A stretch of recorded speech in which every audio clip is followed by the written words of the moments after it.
What does it mean to mourn the dream? To mourn the dream. I believe that a lot of dream mourning takes place on grief journeys. And I want to break that down to you with some different examples. The thing about mourning the dream, though, and this is where we have to be careful, is in creating a false narrative. And I'll give an example of that. My late husband was from Atlanta, Georgia. That was his place of origin. And when we were married, we actually had businesses in Georgia.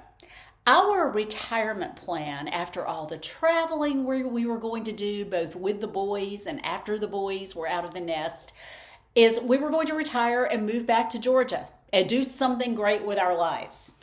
I often wonder if that has been my pull to Georgia. And I've spoken with therapists about this, even with friends, because I've just been so drawn to the state of Georgia in so many ways. And I have to believe that a part of that ties into having lost my husband and this plan that we had, this dream. And then, of course, having lost him in the way I did, with the rug being pulled out so suddenly, that's still a part of me. And the good thing is, though, I am fully aware of that. I'm fully aware of that. Now, when people separate or they divorce or people break up in a relationship, dreams are mourned as well. You think about what you wanted to do together, what your goals were as a couple, what you talked about regarding your future. And then when you part ways, that dream dies.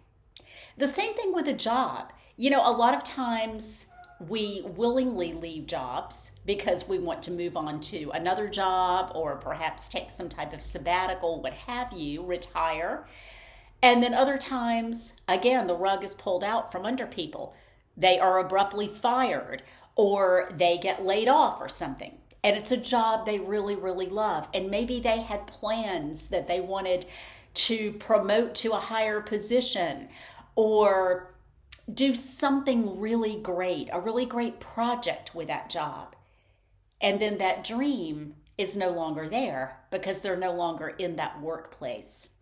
So hopefully you can follow me on that. We mourn the dream.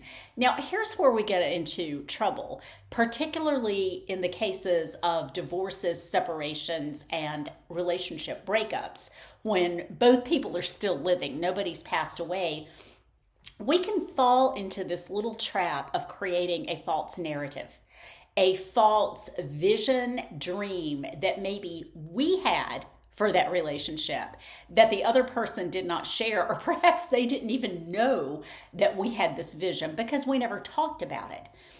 And that's not a good place to go. I've been there. I'm sure many people have been there, where you create this dream and this vision of your relationship with this person, but it's not like the two of you are really talking about it, if you follow me. And so then when there is a parting of the ways, you're mourning this false narrative that you've created. So you have to be really careful in situations like that.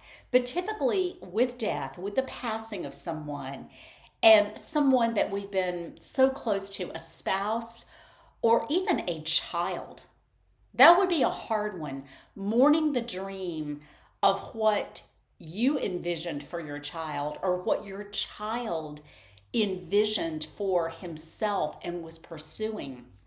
And I think about that so often when people lose children, whether they're little children or teenagers or young adults, middle agers, what have you, is having given birth to a child, having raised a child, and then they're no longer there.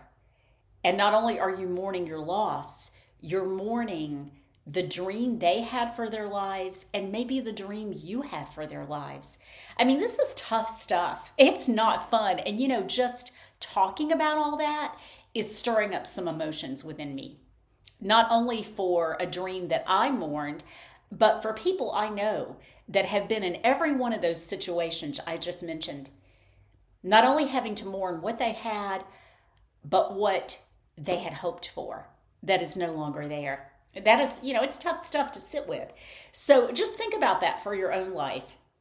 The dreams that you've mourned, maybe a false narrative that you've created, which is a really hard thing to have to admit. I mean, it is. But just sit with that. And if you need help on your grief journey, my contact information is in the comments section. You know where to find me, and I would welcome a conversation with you. I hope you have a great day. I hope you have a great week. Dream something. Create a dream for yourself and start to pursue it. Have a great one.